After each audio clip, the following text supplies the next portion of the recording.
Yes, it is, but it's not.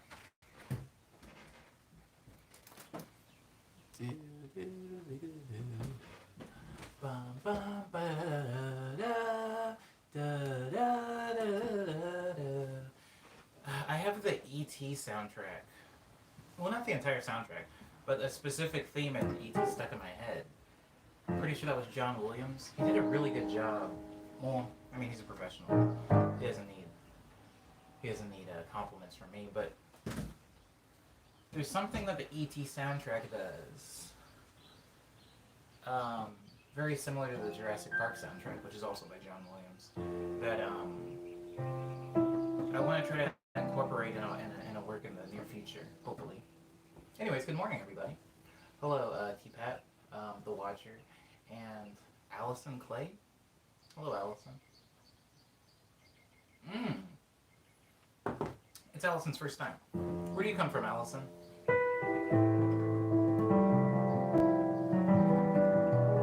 How'd you find the stream?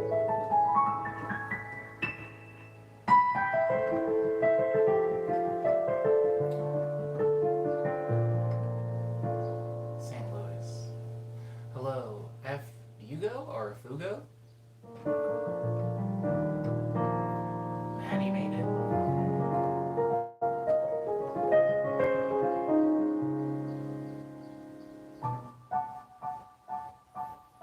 Oh, Darius. Wow. Hope everybody had a good weekend.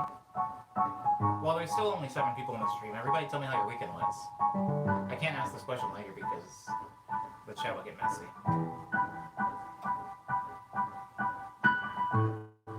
Hi, Potato Gamer.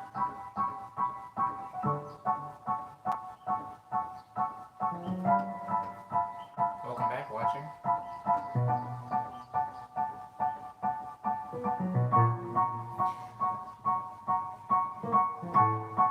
Oh, you listen to my music on your walks. I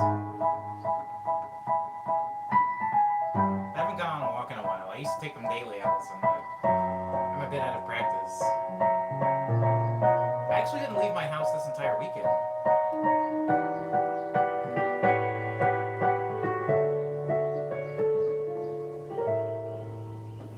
Hello, Easy Joy.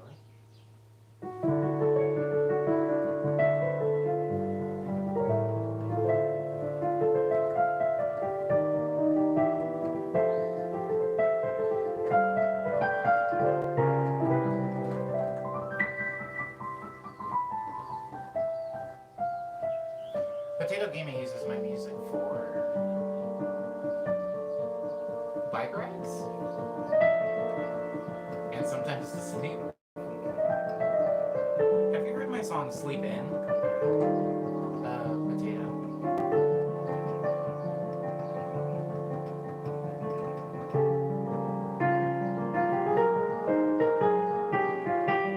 Hi, Ava.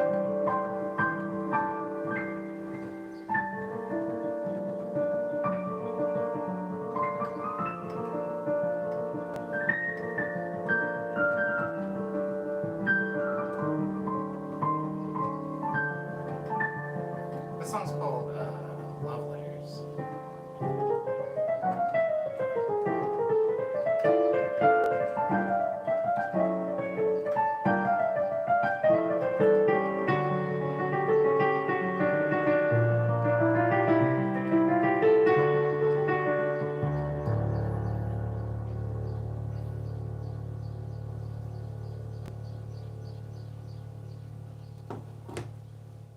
Well, the birds are awake today. Do you usually eat the same thing for lunch every day, Potato? For the most part? Or do you switch it up a lot?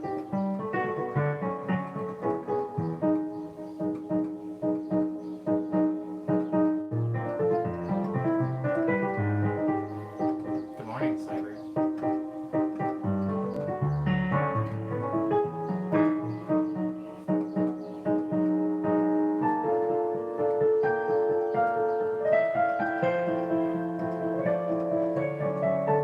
Thanks for actually listening to that, Maddie.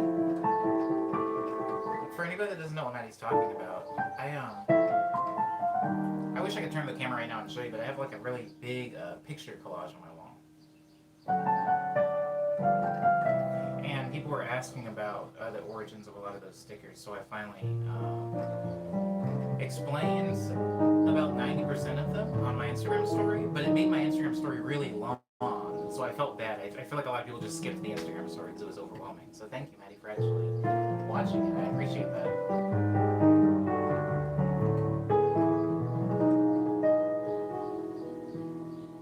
I usually do the same thing every week, but switch every so often. Word up, potato gaming. I'm kind of the same way. The reason I wondered is because the streams are more or less the same every time. So if you're eating roughly the same thing and doing, listening to the stream, which usually is composed of a lot of the same songs, just improvised differently, that can make for a cool routine.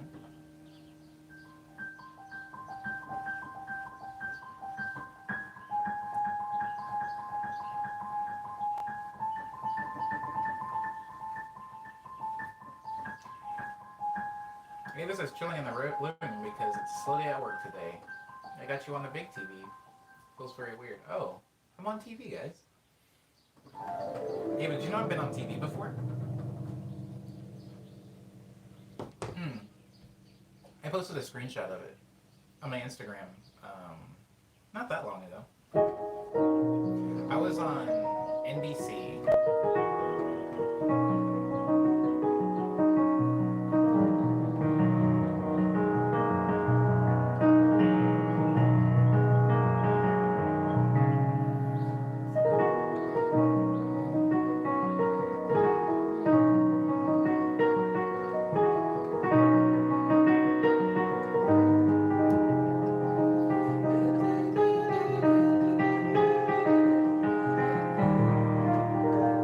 Okay, so this is a chord progression. The chord progression that I have like perfected for the quarantine, not tomorrow, but the one after tomorrow. So like a week from tomorrow, I finally finished the there it is, the chord progression, and it goes as follows. I played this in my Instagram story too. Sorry, start over.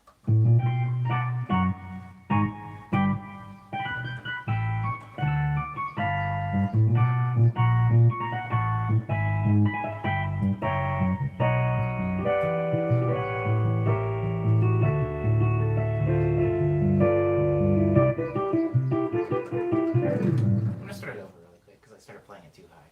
I'm sorry. Ava's been on TV, and I would like to know why for both times, if they're not too long.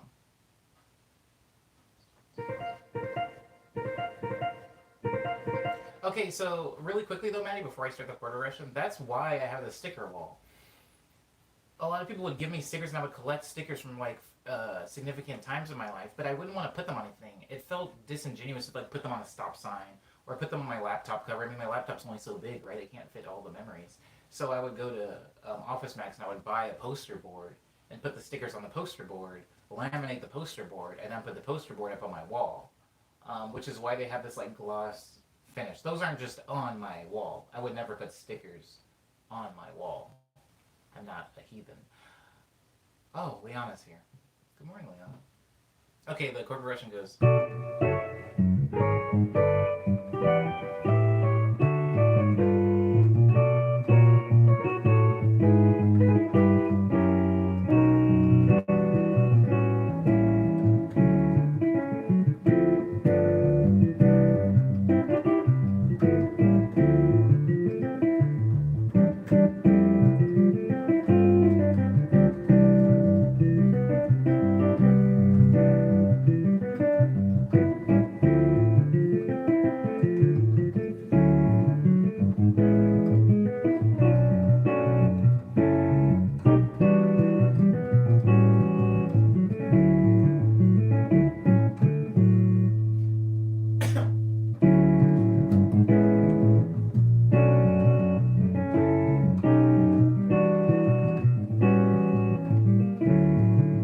Now that is a chord progression that I feel like I've heard, especially when I played with that guitar patch. It sounds familiar. Originally on piano, the rhythm of it is different. It goes.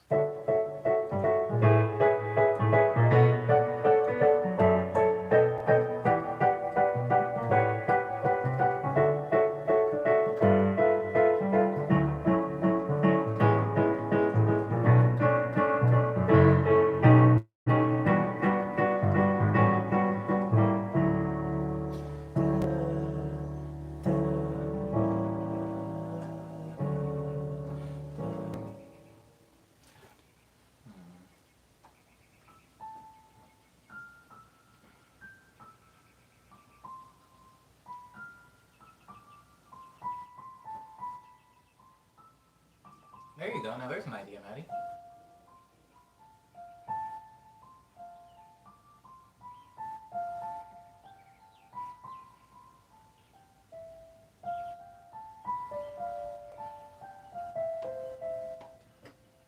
Okay. Mm. The smoothie is particularly good today. There's like this perfect portioning that is impossible to get because strawberries and blueberries and my cuts of banana are not the same shape all the time. The only thing that's consistent in the smoothie portion wise is the amount of frozen yogurt. And everything else is kind of dependent on how I cut the fruit. And today it is marvelous. But there are enough people in here to where I can actually do a decent melody. I'm going to start with Kit James's song for Reflection Pool. Reflection Pool goes into a lot of songs. Alright. Somebody count me off. Maybe this has been asked before, but what do you put in your smoothie? Oh, it has been asked before, Ava. And my smoothie is frozen yogurt.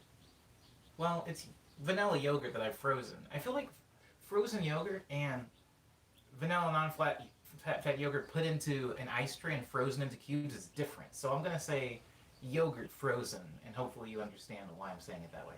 So yogurt frozen, strawberries, blueberries, kiwi, banana, watermelon, apple juice, and one other thing that I'm blanking on right now. I have it all like prepared, right? I have like different Tupperware. I have like 8 Tupperware containers in my freezer that I restock with fruit that I'll buy usually every 2 weeks. Strawberries, blueberries.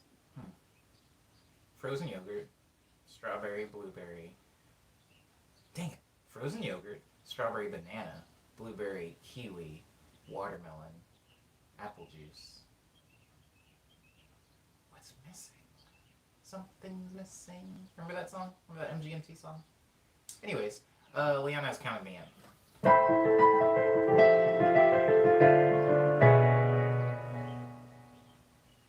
It's Monday.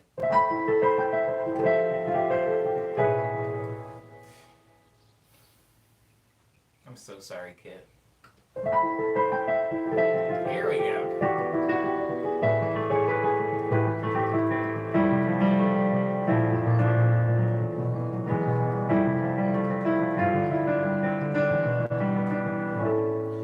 Reflection Pool is totally named after one of my favorite nail polish colors. Oh, wow.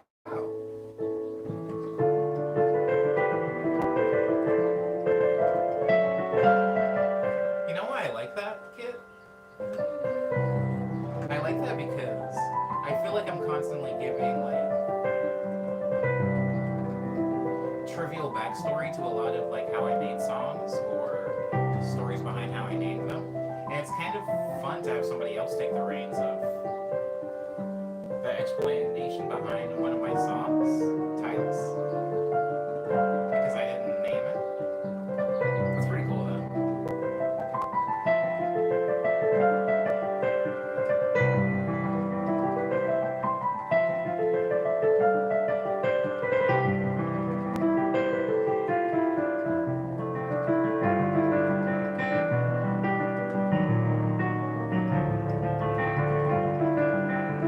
They're two pretty good words.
she was busy yesterday. We were talking. We being me and a few of my sisters were talking to her on the phone, and then she got off the phone and said she needed to go do her makeup, and then she never called us back. So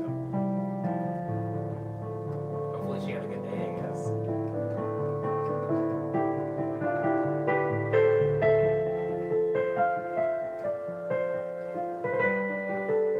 How are you doing, kid? If I didn't ask you back, sorry.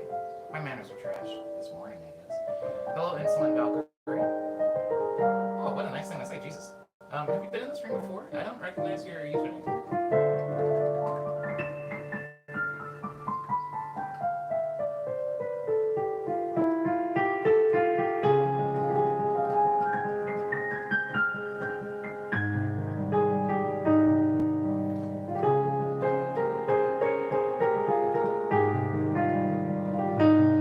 Oh, well, tell your roommate I says thank you.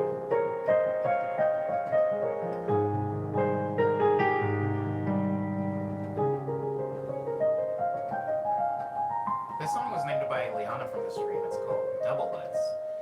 Liana, do you want to give the chat any? I mean, since Kit did it now, do you want to tell people why you named it Double Let's?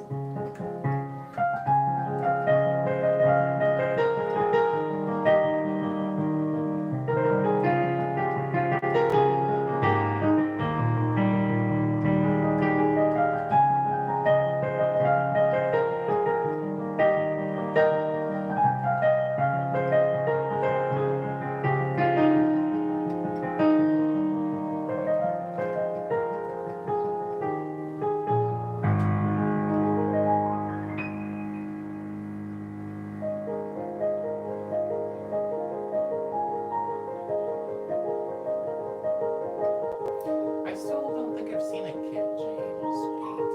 I think I'm gonna do that today. First order of business after the street.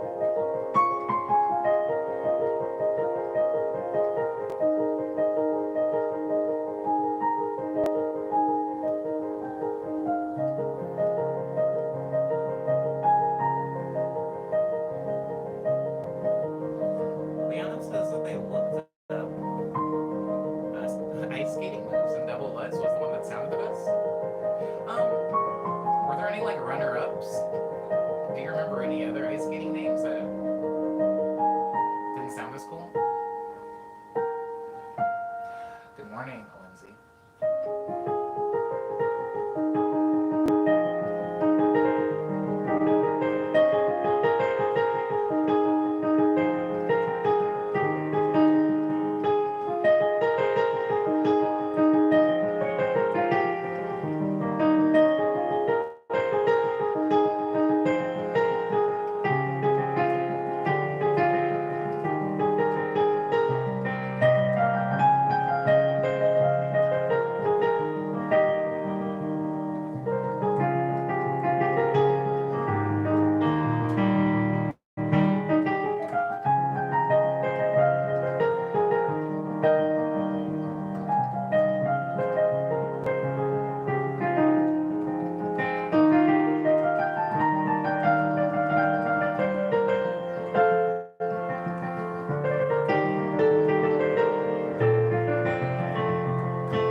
Hi, AEB.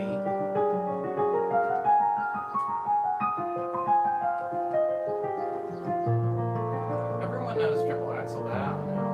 It's pretty much too much. You know, triple axel. I mean, axels are the only ice skating moves I know. That, and I think there's one called a sow cow.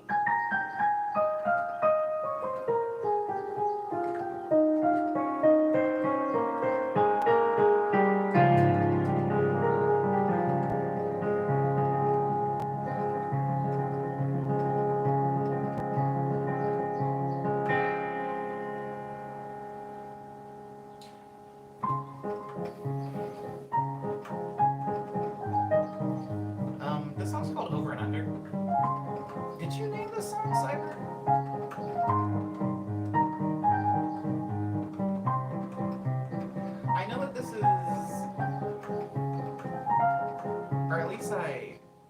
request this song as being yours in the stream.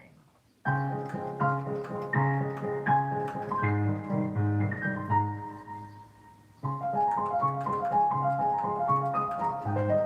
think Deluxe was a difficult move for the main character in Yuri on Ice, so it stood out to me.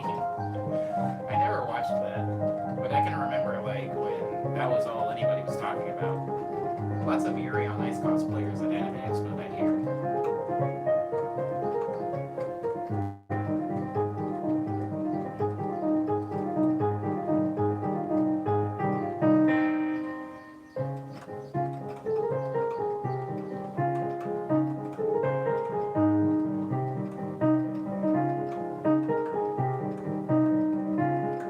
Oh, word.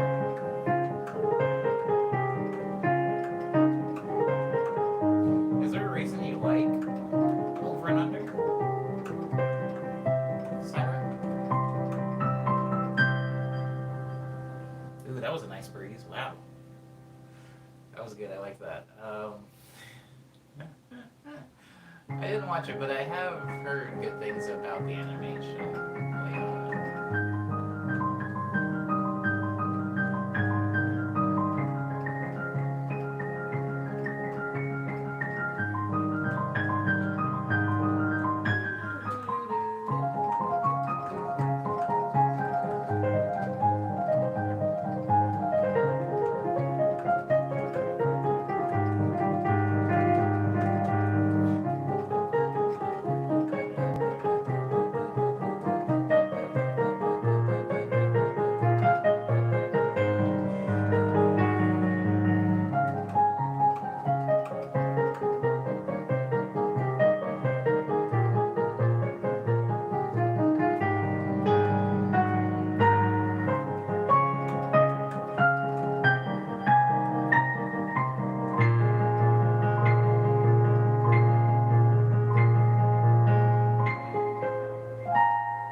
Rabbits in a field, huh?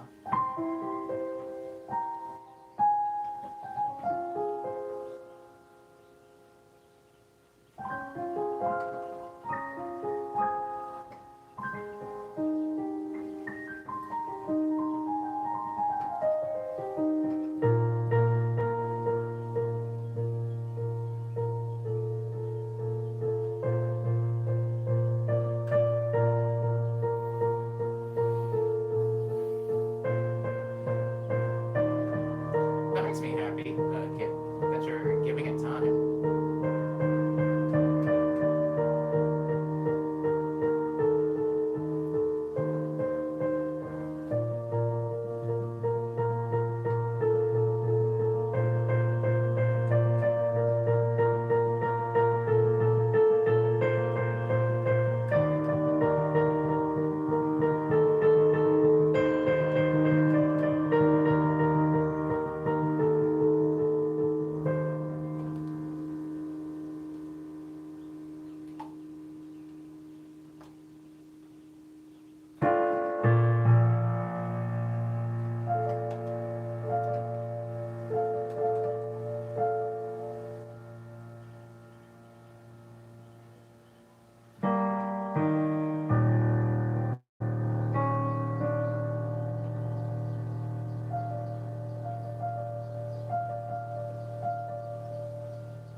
Shouts out to Kid James for the consistency. And like username, I mean.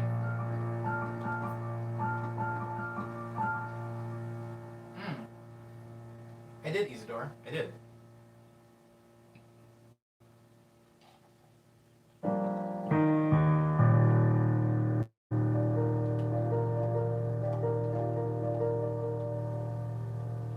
This reminds me of that Thunder song by Imagine Dragons. Did Imagine Dragons make that song? That Spider-Man song? They're like, radioactive, radioactive is all I want. Is that them? I think I only know like 2 songs by Imagine Dragons, but I was in a store recently. Oh, I can't remember what. Grocery store maybe? And there's a song playing, and I was like, oh, this song sounds pretty good. And then my roommate was like, this is Imagine Dragons. And I was like, oh, this is pretty good.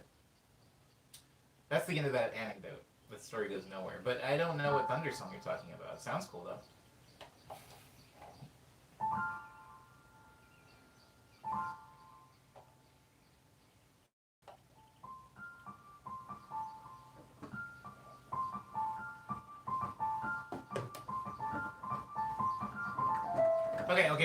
Okay. If you don't know what song this is, well, somebody in the stream knows what it is. At least one person knows what this song is because she named it. Can you say the name of it and explain to the chat and me, I guess, why you chose that name for it?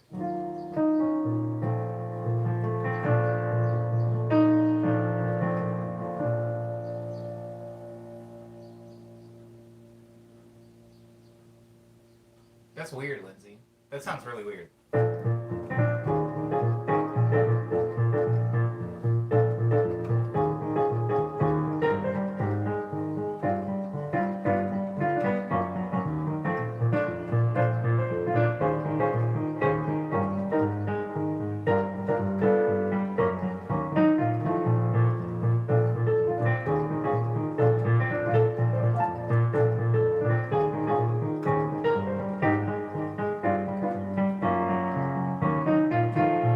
Hi, Enigma.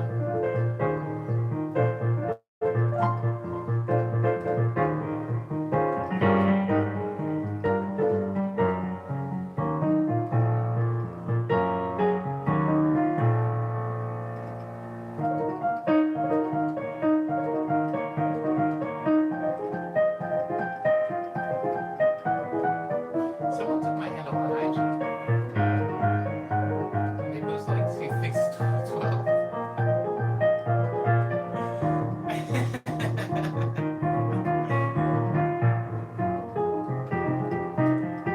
I chose that name because I love birds, and I kept picturing a jazzy little jaybird jumping around to the music.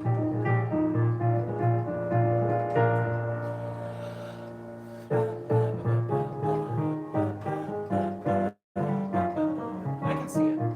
I can see it, Maddie.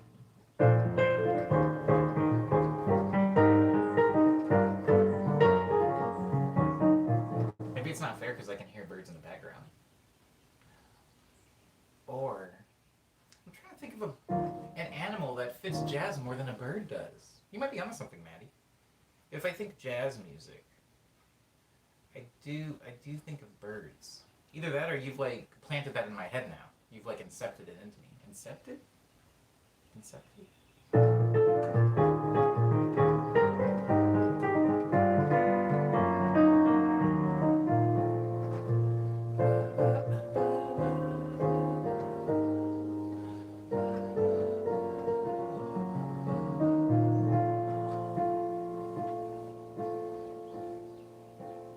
You know what's really funny? I mean, I'm sorry. I'm sorry to everybody in this particular thread right now that's talking about having Instagram handles that were changed or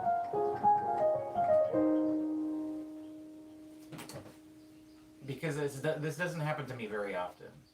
I feel like if I tried to make a TikTok right now under the name Omniboy, it would be taken though. I feel like there probably is an Omniboy on TikTok because I just didn't act very fast for that. But usually I do act pretty fast. Somebody has Omniboy on like the PlayStation Network, right? Like I think it's Omniboy or something really whack like that. Ugh. But luckily for me, I don't play games with people that often online, so it doesn't matter. I usually just play Apex with my buddy Breon. Um, IG has no support, so you can't reach anyone about that. You know, Lindsay, I feel the same way about Twitter. I have a lot of friends that are just like, yo, I really want to have the Twitter account of my, musician name or my DJ name or whatever, but the person who has it has been inactive for like 6 years and has only tweeted twice, and I can't get the account, and Twitter support won't help me. It seems to be like a trend. Oof. Tacking numbers onto the end of Omniboy is always It's always a must not, must never. And he says the weird part of mine though is my name isn't taken. It just won't let me change it. Oh. What would you have to do then? Would you have to make a new account or what?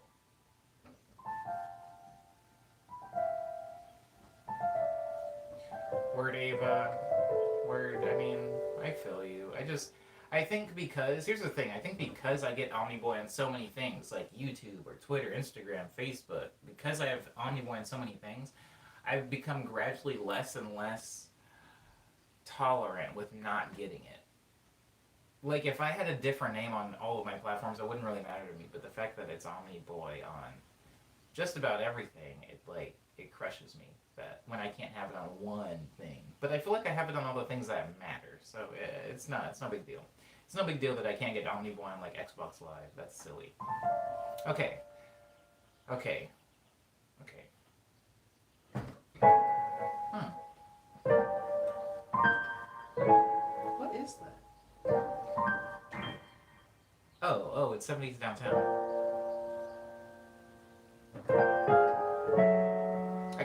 I got it.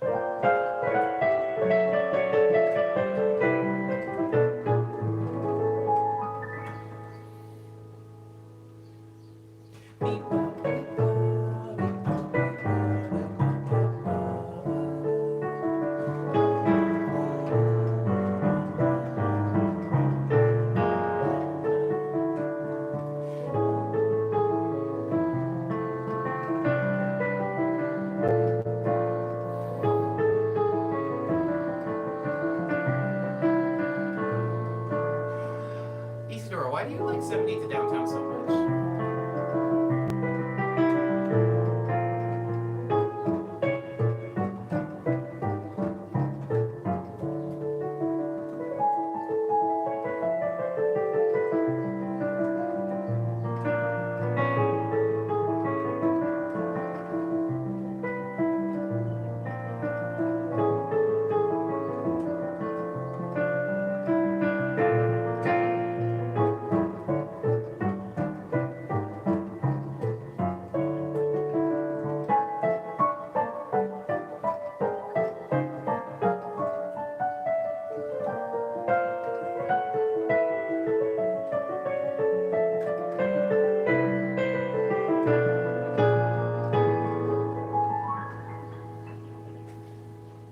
Word. I'm glad, Isidora. You're a jazzy person.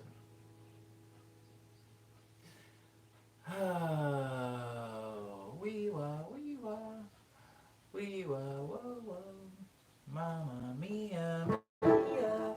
Okay, so really quickly, guys. Today is Monday. This is stream number 132, which means tomorrow is Tuesday, which is also Quarantunes days.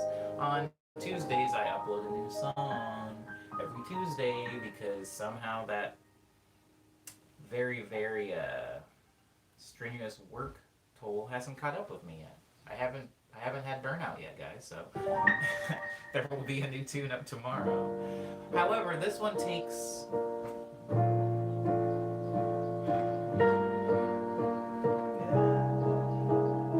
This tune takes cue from that rapping video, that rapping video that I showed in the last stream.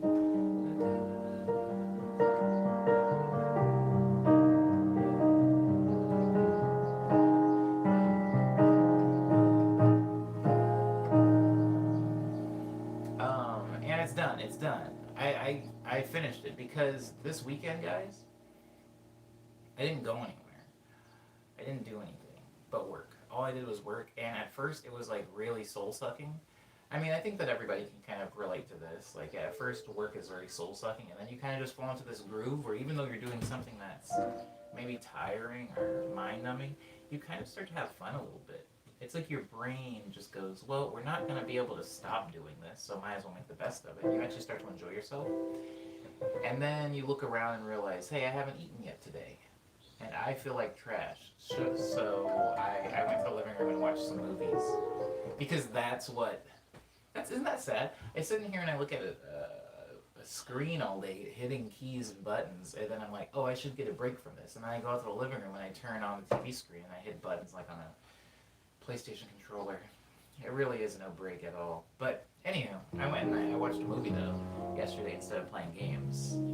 I watched some movie that I am embarrassed to have watched, so I'm not gonna talk about what it was. It was a movie that it just showed up on my recommended, so I started playing it, and only about half, like in the beginning it was like trash, and then about halfway through I was like, I guess like into these characters and this is fun. I want to see how this ends. But then by the time it ended, I really took stock or consideration of what I had just watched, and I was like, oh, I can't tell anybody I watched this. This is ridiculous. But I did watch a film, and then I watched. I think that was it actually. Oof.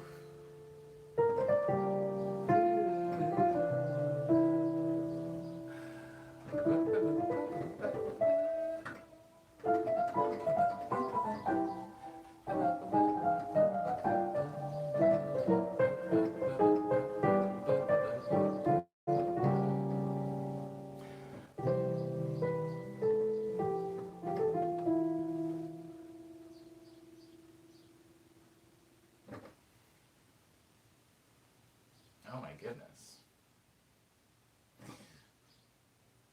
Oh, where was it? Sorry. Do I have a movie TV show recommendation? Yeah. Okay, so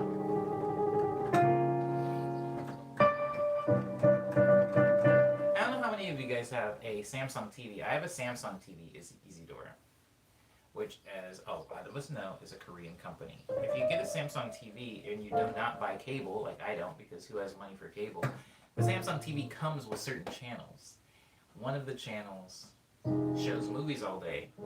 I would say about 80% of these movies are Korean. And then I'd say 10% of them are Japanese. And then 5% of them are Chinese.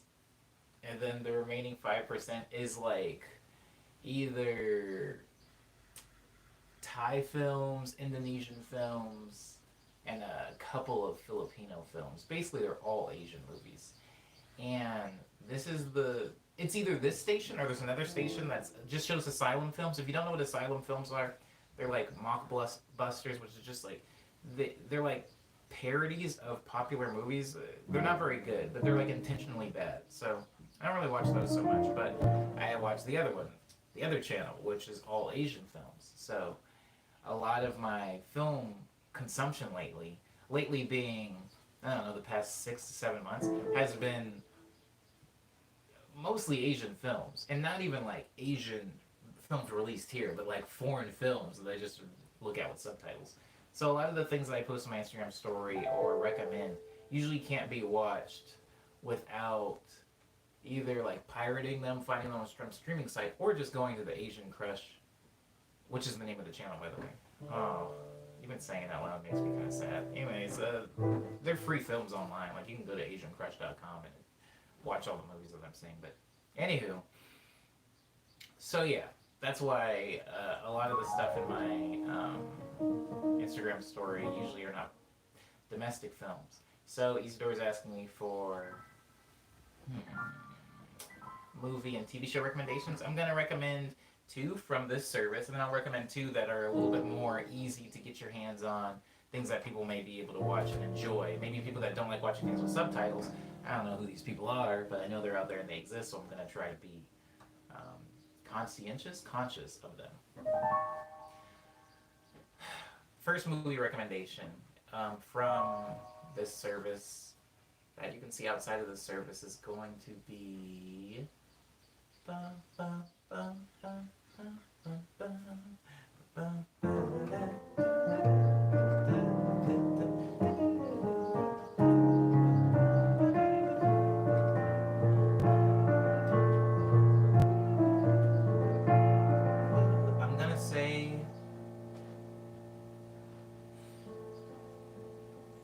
there's one I'm trying really hard not to say because I recommended it before already.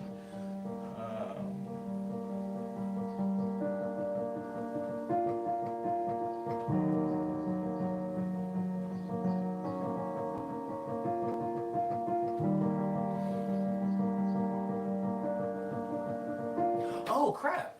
Oh, that might be pretty rough. There's a movie called. No, I'm not gonna recommend that. It's really harsh. It's really harsh. Yeah, I don't want to recommend anything like super gory and like dark and sad because I know that's not to everybody's sensibilities. I'm just gonna go ahead and recommend. I'm gonna recommend When a Wolf Falls in Love with a Sheep. I know I've talked about it before, maybe a couple of months ago. There's a movie called When a Wolf Falls in Love with a Sheep. It's a Taiwanese film, and I am like obsessed with it. Less so now than I was a month ago, but watch that please. It's very very good. It's incredible, and it's for free on that website. Also, the movie that I was going to recommend that I didn't, since Maddie and Easy want to know, and Ava apparently, is Mother Vengeance. It's like, some of you might have already seen it. It's by the same guy that did Old Boy, if you know the director that did Old Boy, if you've seen the movie Old Boy. In fact, I'm going to lump those in, because I feel like quite a few people from the stream probably have seen Old Boy. It's a very popular Korean film. Maybe one of the most, like, I would put it on, like, top 5 globally relevant Korean films. So if you have seen Old Boy, definitely watch Mother Vengeance. It's by the same person. It's pretty interesting. It came before it, so I would say that Old Boy was like more of a. I would say Old Boy was the magnum opus, maybe, of that director. I hate that term, but Mother Vengeance came before it. Definitely watch Mother Vengeance. It's good. It's good. Yeah, the Vengeance trilogy. Thank you, Sue Sayer. Yeah, I wanted to bring that up, but I didn't really want to. I didn't want to. So you did it for me. Thank you. Yeah. That's gonna be my movie recommendations: Mother Vengeance and When a Wolf Falls in Love with a Sheep. Please watch When a Wolf Falls in Love with a Sheep. Please watch it. I need people to watch it so that I know I'm not crazy. I want people to watch it and go, "Oh man, that movie was trash," just so I can like at least know that I can get outside of my own bubble, because right now that's one of like that movie did something to me, and I know that it was very personal and probably is not going to hit other people the same way. But please watch it; it's very good. Okay.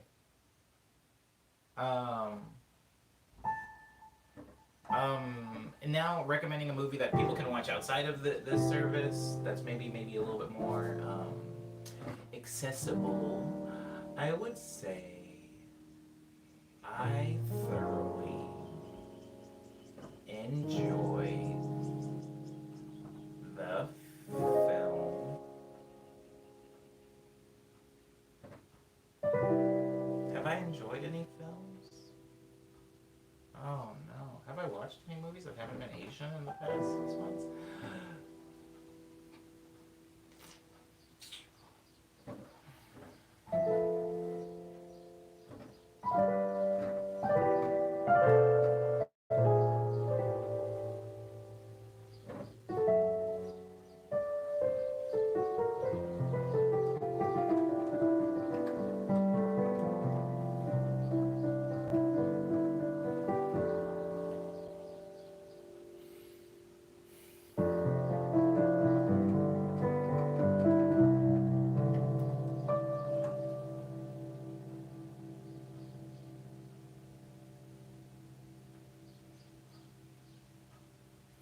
I mean, that movie was the greatest movie I've ever seen. What? Oh, stop it, Cyber. Wait, we're gonna. Sorry, you mentioned the website. It's called Asian Crush. It's what? It's called Asian Crush. Okay. Um, a movie to recommend for you guys to see. I'm gonna recommend the Sonic movie. This was the last movie I saw in theaters before the quarantine happened, and if you've seen it, this isn't for you. But if you haven't seen it, I would recommend seeing it. The reasons I would recommend seeing it are because, and I know that this is probably a sentence or maybe terminology that's been used a lot when trying to get people to see this movie, but I personally feel like you don't need to like Sonic to see the movie. I also feel like you don't need to like movies to see the movie. Now, am I saying that Sonic is a great movie? By storytelling standards, no, not really. But I am a huge Jim Carrey fan.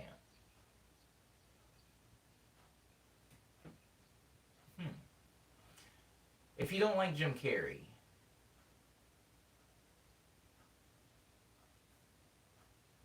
wow, I guess just see it. I don't know. The movie is potato chips. Have you ever eaten potato chips?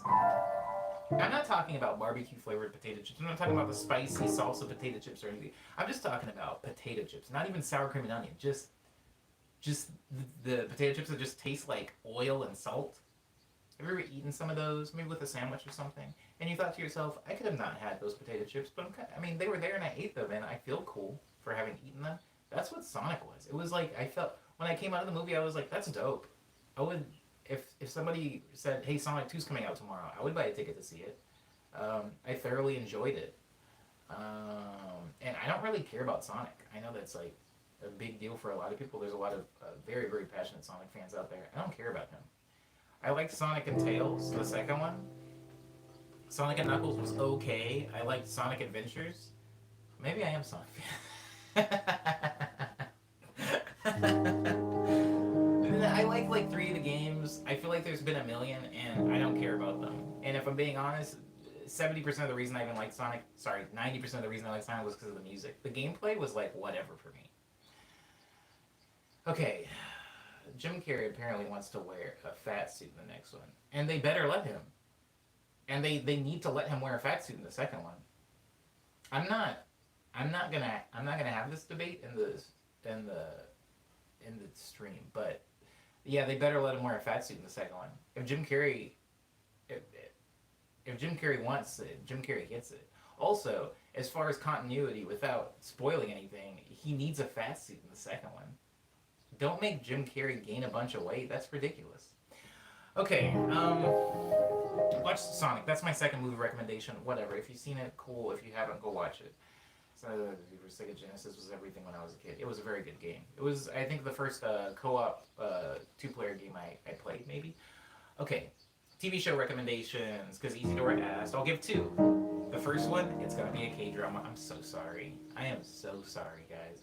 I want to apologize to a lot of you because I feel like I used to be really level-headed, and now there's a lot of Korean movies and Korean dramas and Korean pop music and Korean rap music that I have been made aware of because of my television. I can't afford cable. I can only afford what my Korean-made television will let me see, which happens to be, you guessed it, a lot of K-dramas and K-movies and K-pop and K-rap and K-news. I even see, there's, Korean news. There's, Line and Friends stuff that comes on there. The point is, the first show recommendation is going to be a K-drama, and I'm apologizing for that because I know. I feel like I've let you guys down. It's maybe something that it's not for everyone. K-dramas are not for everyone.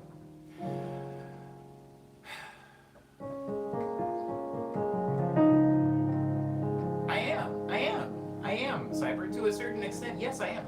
I was when I was going over my sticker wall and I saw a Stray Kids sticker. Stray Kids is a K-pop group. On my wall, I was like, I only like that group because of my TV.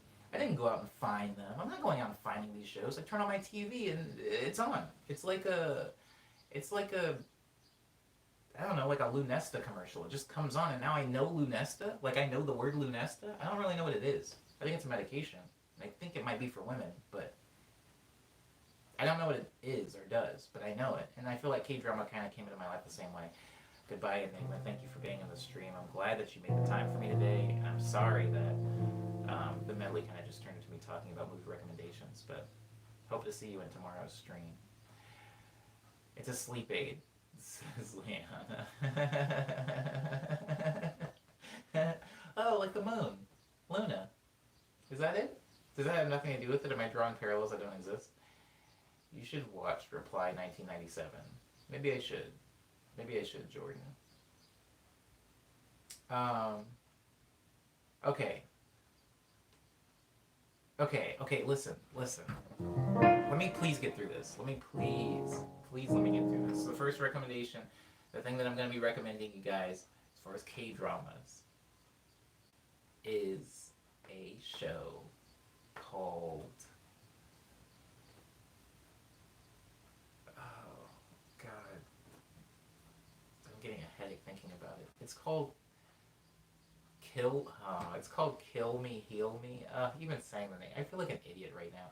Anyways, there's a show called Kill Me, Heal Me. It has two of the same leads from another show that I recommended in the stream called She Was Pretty. If you go watch both of these, that'd be dope. That'd be dope. If you're into this kind of thing, watch both of them. If you're not into this kind of thing, I'm so sorry that you're having to hear this in the stream. It really has been hard on us all this quarantine. And I blasted through. Blasted being the only verb accurate to what I did to these K dramas. I destroyed them. I think they're like hour long episodes, and one has 16 episodes, the other one has like 20 episodes. Each one was like like 2-3 days. I ate them. So, um, does that mean that I can say that they're good? I don't think so. I think after a while, I think I'm a completionist, right? So when I play a video game, I play the series. When I read a book, I read the series. When I watch a show, I watch the series. When I watch a movie, I watch the series. Like I'm a completionist. Somewhere along the way, I become compromised, and I'm no longer able to tell whether what I'm watching is good or not, or whether there's more of it to consume. And so I would say that she was. Christ, I would say that She Was Pretty was good. Whatever, guys. Whatever. I'm gonna talk about something else now. So, TV shows that you guys can watch that aren't K dramas are. Oh, Hummingbird! Hummingbird! Oh, sorry. He was right here. He was right in front of my window. Normal show that I can recommend. Normal show. Wow.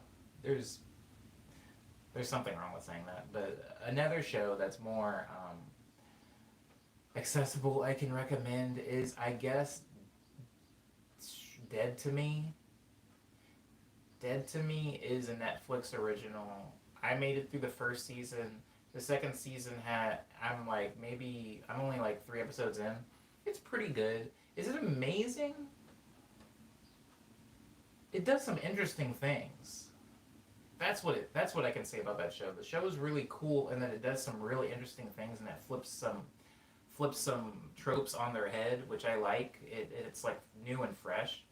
I will say that the second season is feeling hard for me to get through, but I think the reason that it's being hard for me to get through is because in the interim, I've been watching so many K-dramas and Korean action films and Korean comedies and Korean romance films, that going back into American films, they're not bad by comparison. It's just jarring. It feels... Watching a K-drama and then watching just a watching an American drama, watching a K-drama and then watching an American drama feels like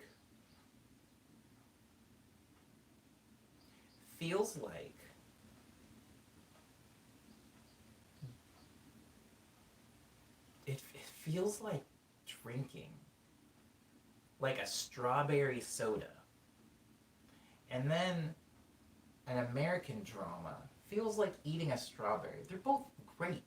Some could say that this thing over here is more authentic, right? And true to life. But this thing's like loaded with so much sugar and stuff. And somebody will say, that's not real strawberry. That's not how strawberry tastes. And you're like, I don't care. It tastes like this. I like what this tastes like. I know it's not real. This over here, that's what a real strawberry is. But it's actually not that sweet when you eat it. It's kind of like... You ever eaten a strawberry? Of course you have. They're not sweet. They're not like candy. But they're real. And they have nutrients in them. They're probably good for you. But the strawberry soda... I've gone from drinking a lot of strawberry soda to eating strawberries, and it's very difficult. So, Dead to Me is very good. It is very good. I would just say don't follow up K-drama with Dead to Me. Maybe the other way around would be kind of fun. Maybe the other way around. I want to watch that TV show, Cyber. I'm watching The Office because I need a laugh in my life, and I will watch Community.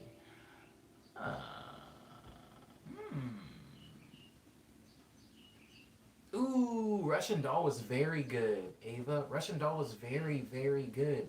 Russian Doll did something that I really like. I love it when TV shows are only one season.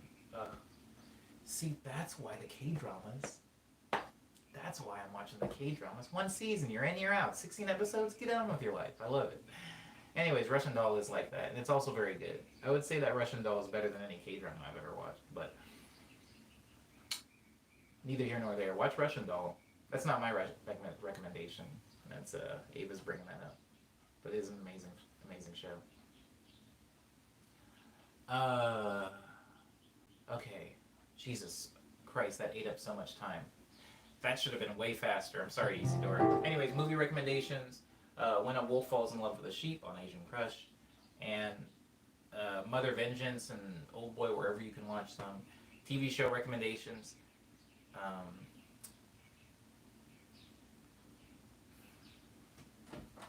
This song's called Flight Plan.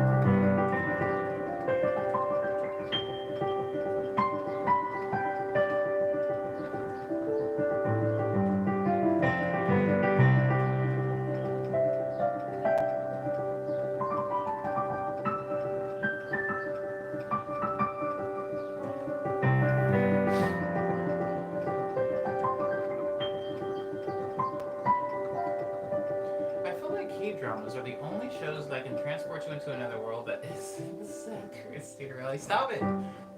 Stop, Jordan. Jordan?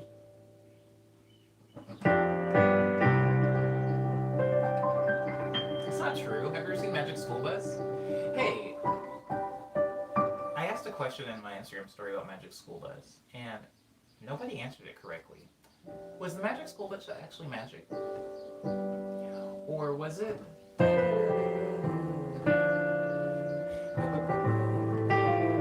Or was it like Barney, where it was just the kids' imagination? It's the teacher that's magic. Thank you, kid. The teacher's magic. The school bus is just an ordinary school bus then, yes? It has, I mean, it has eyes and everything, but I don't remember it having a mouth. I don't remember it ever talking.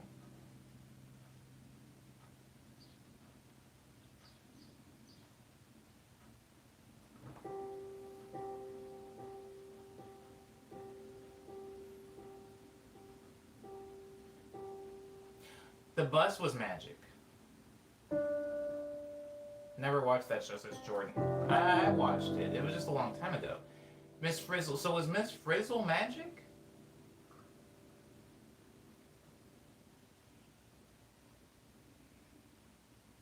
I remember the bus having eyes and doing a lot of like this. The bus was like doing a lot of these moves where like a car can't do, you know, where like the people in it would be crushed. It was doing a lot of like popping and stuff.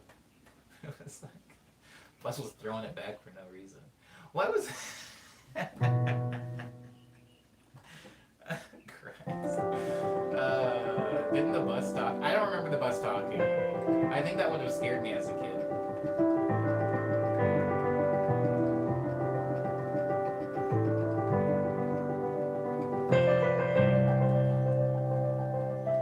Miss Frizzle being a witch. I guess she looked kind of witchy. Whatever that means. Ooh, witchy. No, I can't go from Fight Planet to witchy song.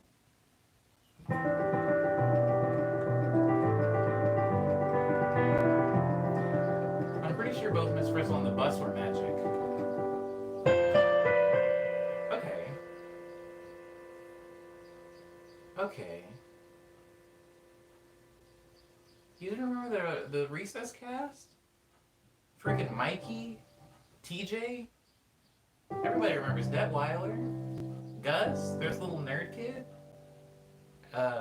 Ashley, the Ashleys, and then Gretchen was an Ashley. That was like a plot twist. I guess spoiler warning if you were really following the Recess narrative and don't remember that. Okay, not Gretchen. Sorry, Spinelli was an Ashley. I just spoiled the wrong thing. Yeah, Spinelli was cool. Okay. We're getting off topic, guys. So what is the topic? The bus was magic. And also Miss Frizzle was magic. I don't remember if she had a wand, but I do remember her kind of going like, and away we go! And then like, they went away. I did not like Recess. Don't put that on me. Don't put that on me, Leon. I didn't really like Recess. It was just on, right? It was like Pepper Ann. It was just on.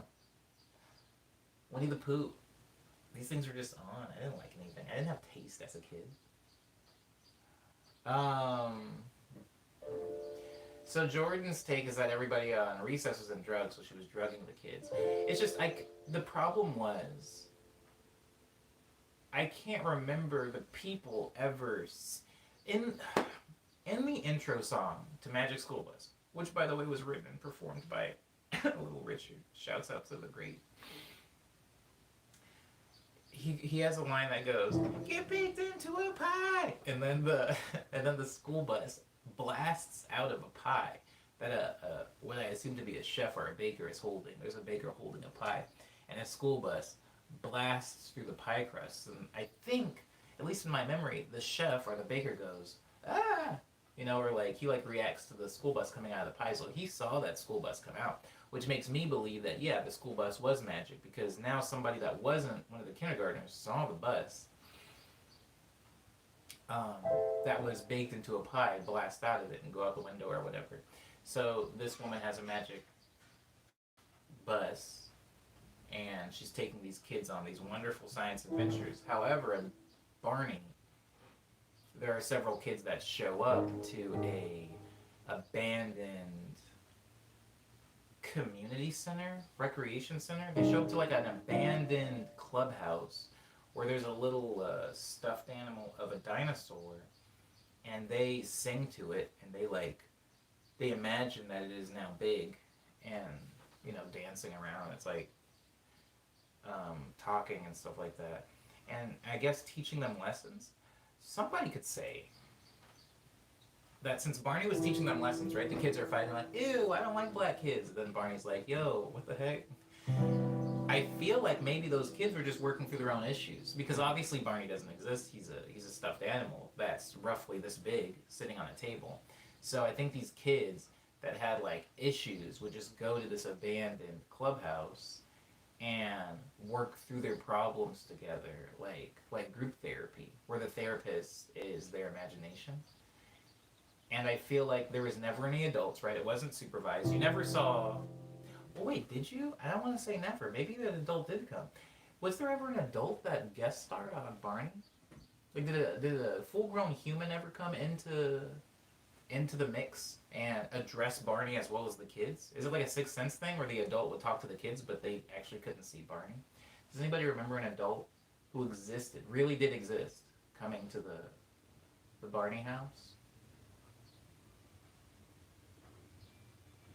Hmm.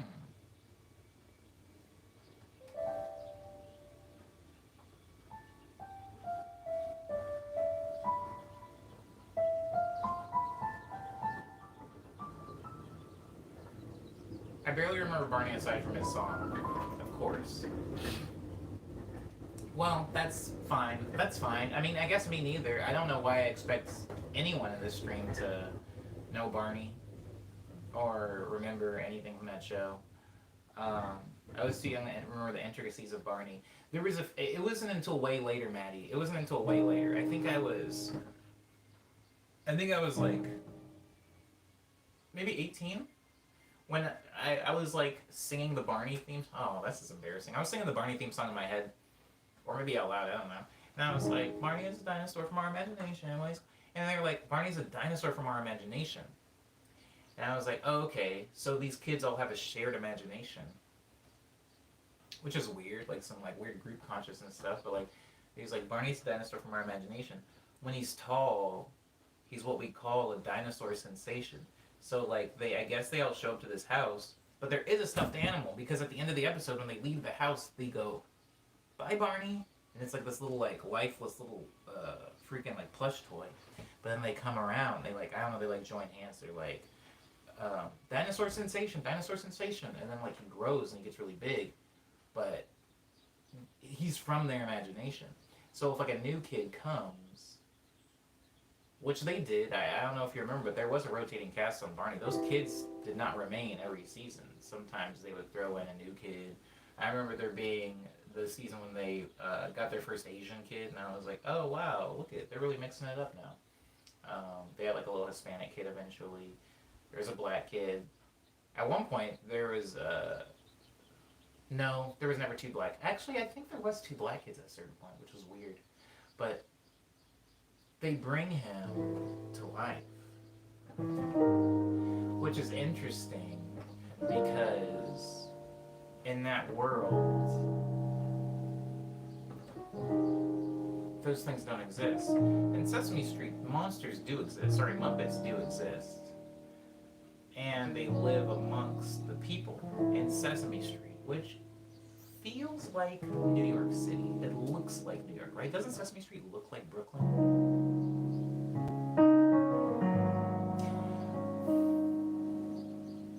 PBS, huh? I have PBS. PBS shows up on my TV actually, my Samsung TV. It shows up as an app. I wonder if I download the app if I can like go back and watch old seasons of like Barney and stuff like that and see what was really going on.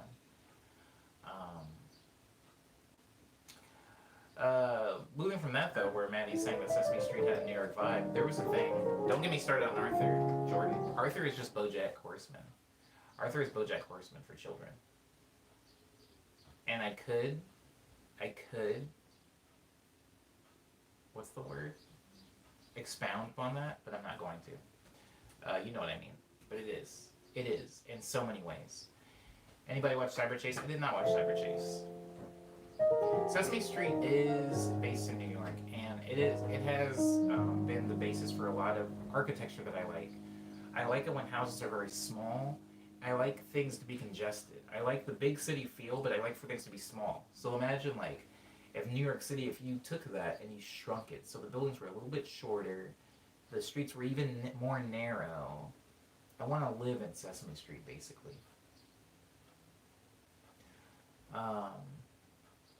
It's a true statement, Lindsay. It's a true statement. It's a true statement. It's a true statement. It's a true statement. It's true. Sometimes bold things are true. If you want to have a narrative in which you can impart to people that are maybe pretty sensitive that, hey, things suck and people get depressed and sometimes racism is a thing, but you don't want to show it with actual humans, and you feel like it would be easier to give to these people if you put those humans in like a horse costume, or like, oh, it's an aardvark, this guy's a pig, look, it's a hippopotamus.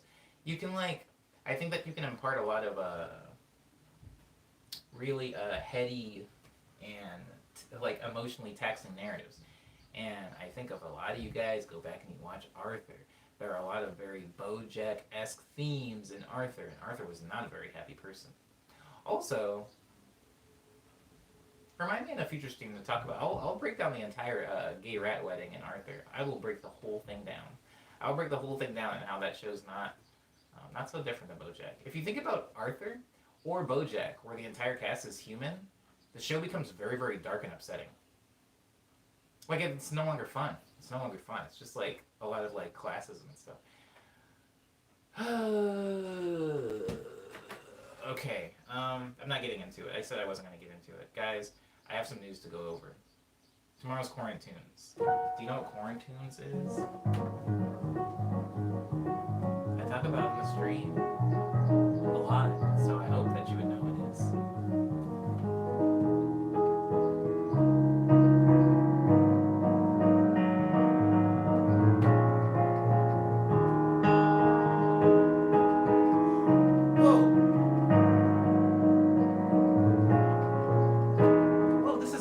This is new. I haven't done that before. Hold on. What was the one? What was the one sound that was like? It was like a jazzy guitar. I feel like that's what would be good here, or just the saxophone sound.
Yeah, people were upset about Rat Wedding. Um, sorry. Thanks, Easy Doors. I have to remember that chord progression for later things. I rewatched a lot of kids shows in college. Are You Afraid of the Dark was the only series that held up over time to me. Are You Afraid of the Dark was interesting because I do remember that being a lot scarier than it. What kind of bird is that even? Sounds like a weed whacker. I just go to a YouTube video. Oh man, you won't forget. Yeah. True. I'll just go to the end of this stream, which is what this is. Oh, that's beautiful.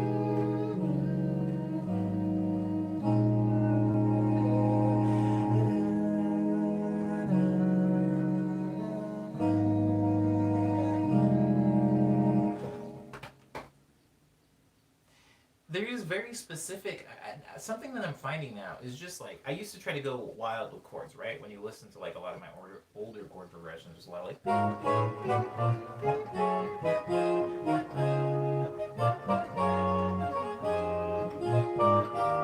like Vanilla is one of those that has a lot of chords in it, which I still have to play, by the way.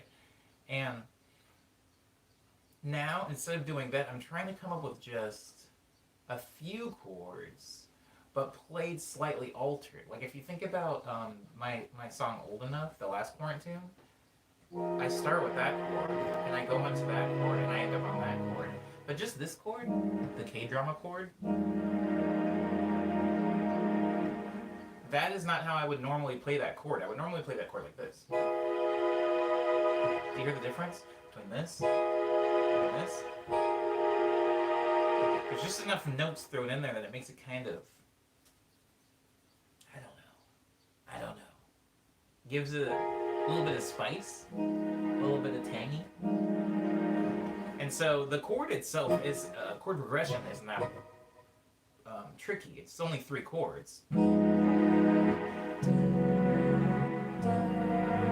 But starting it with that one, putting a little bit of extra tang in it has allowed me to kind of I guess rediscover or explore deeper some chord progressions that I've been playing for weeks now, and that is one of them. That the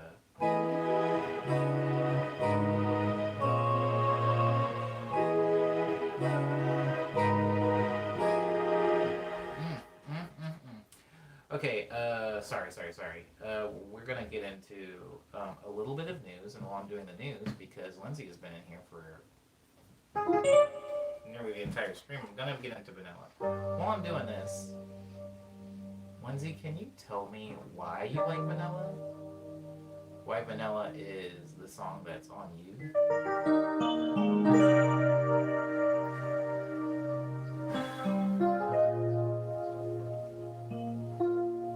I don't watch Sad Horse Show. It's very sad. It's comedy because of how sad it is. Isadora don't watch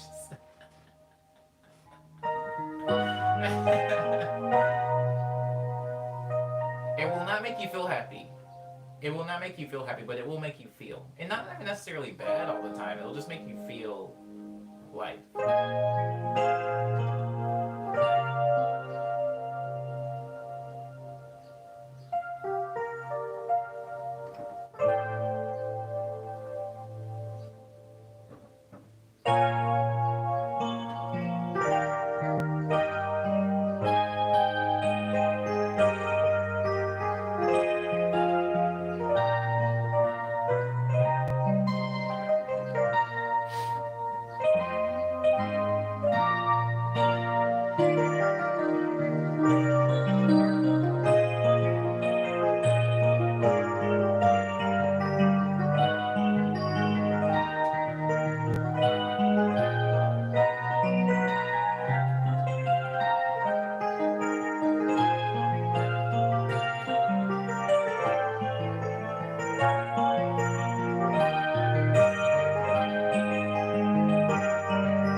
Oh, that song's called Vanilla.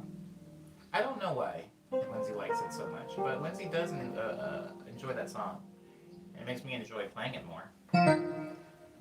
It's off of my EP called Ego Death, which is paired with my EP called Quick Breath. You can hear both of those EPs on Bandcamp, SoundCloud, Spotify, iTunes, Apple Music, Google Play, Amazon MP3, Tidal, Groove, Deezer, Pandora, Napster, and YouTube. We're on YouTube right now, which is where I do my streams every weekday morning at 9 a.m. Thank you for being a part of this one. I've been getting a better wrangle over them lately so that they don't run to be like 2-3 hours. The album version has a lot of art action that I love because I think it's interesting how repetition with slow changes can create a lot of buildup. You know what that is? Well, by the way, what an eloquent explanation. Yeah, there are a lot of arts in Vanilla, and it is a very slow building song. That was probably the biggest exercise in restraint, I would say.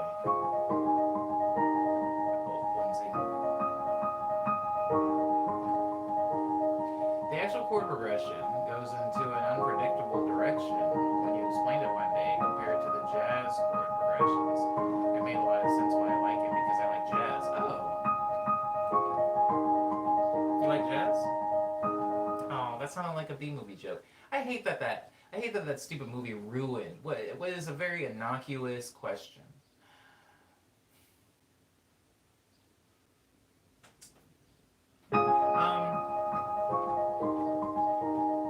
I think that I have a friend. I actually talked about him on the sticker wall. He used to go by Celadon City, now goes by Academy Garden, and he talks to me a lot about restraint and patience.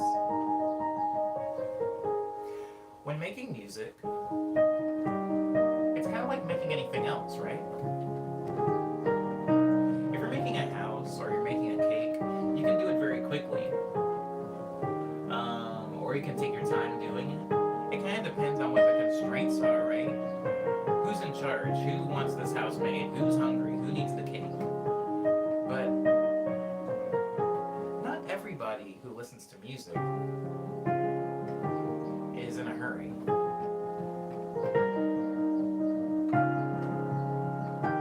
Just like everybody that eats always isn't in a hurry. People aren't going to run back to the kitchen and complain to the chef, what's taking so long when their steak isn't ready?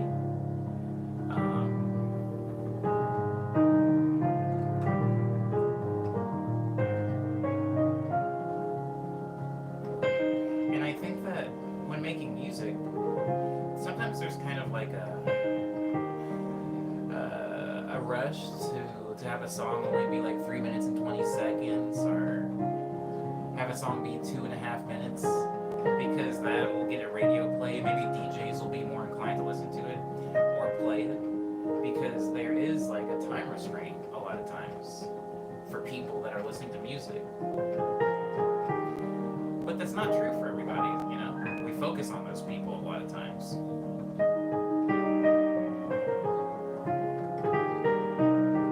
People that listen to ambient music, they're not in a hurry.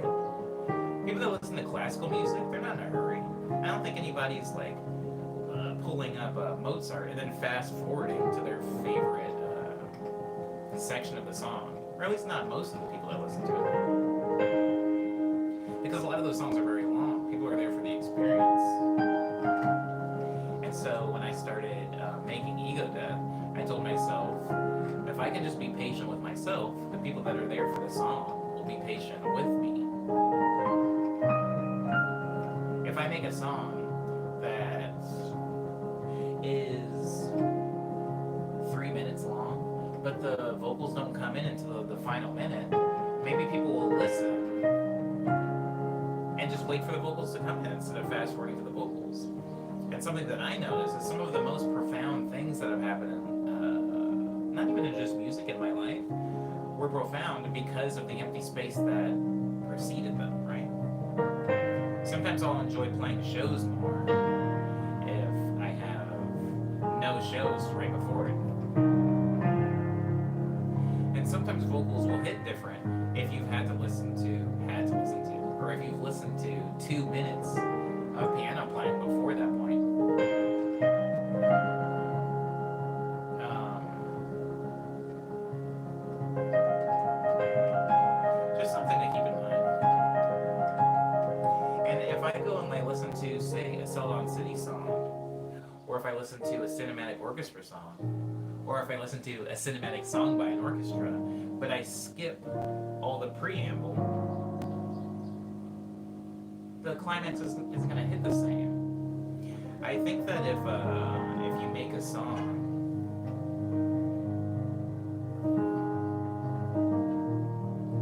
and you really give attention to all the pieces and the working parts of the song, and you allow them to all have their own time to shine, people will appreciate them more.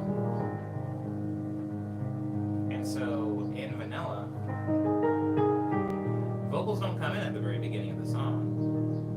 Neither do all the instruments. It's a slow build because I want to allow all those things to have their own moment to shine in the song. And not only will those things have more time to shine, but their impact will be greater if I wait.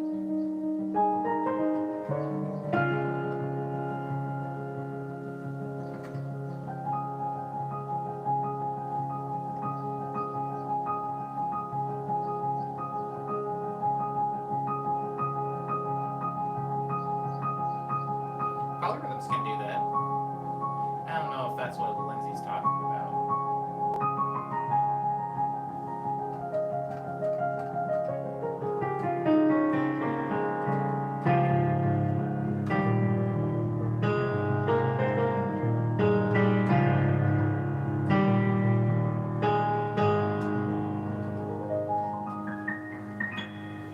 That song's called Hush Hour.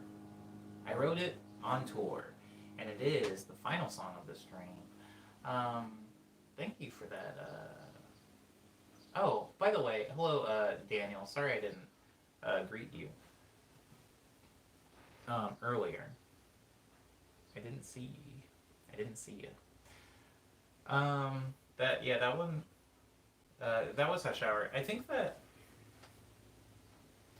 every song on Ego Death is that. To close that point, every song on Ego Death is like that. I try to allow patience to be a part of my songwriting process.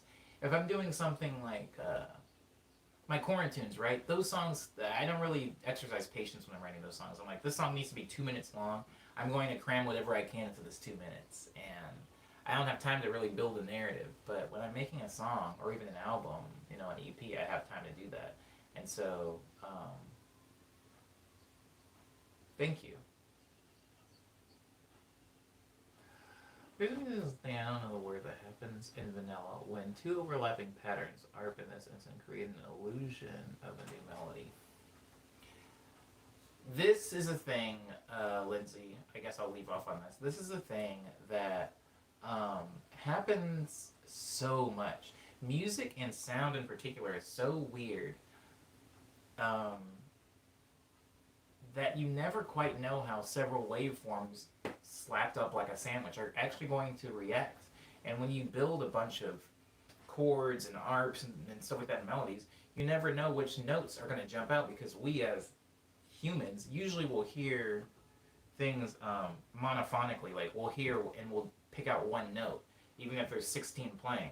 We'll kind of go, yeah, that one, I hear that one, and then we can, through succession, pick out several others, but usually there's one that jumps out at us. And I feel like when making especially something complicated like the music on Ego Death is, yeah, it can create new melodies. Sometimes melodies that aren't actually there, melodies that I'm not actually playing. Yeah, it's definitely a thing.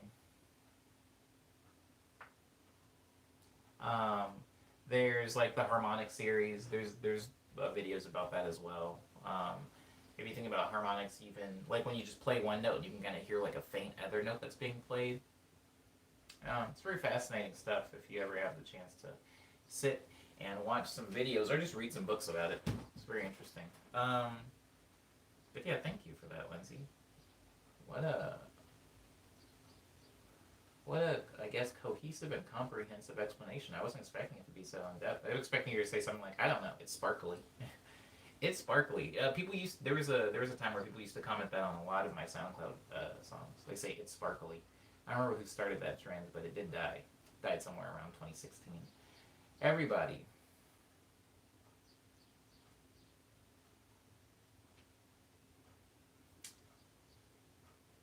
we did it. We've done it. We've done 132. We did 132 streams, guys. It's all over. This was our goal. This was the goal. No, I'm joking. But thank you, everybody, for being respectful to me and polite to each other. Um, really do appreciate you guys. This weekend, all I did was work on music. Unfortunately, some music that I'm not allowed to share, so it just looks like I did nothing all weekend. But tomorrow is Quarantunes, and I have made tomorrow's Quarantune song and video. So that will be up tomorrow after the stream. In the meantime, I hope everybody enjoys their Monday. Please do. Please do. I'll be trying to enjoy mine. And I'll see you here tomorrow at 9 a.m. for Morning Medley 133.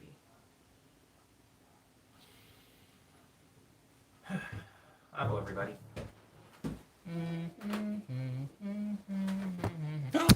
Why does that happen every time?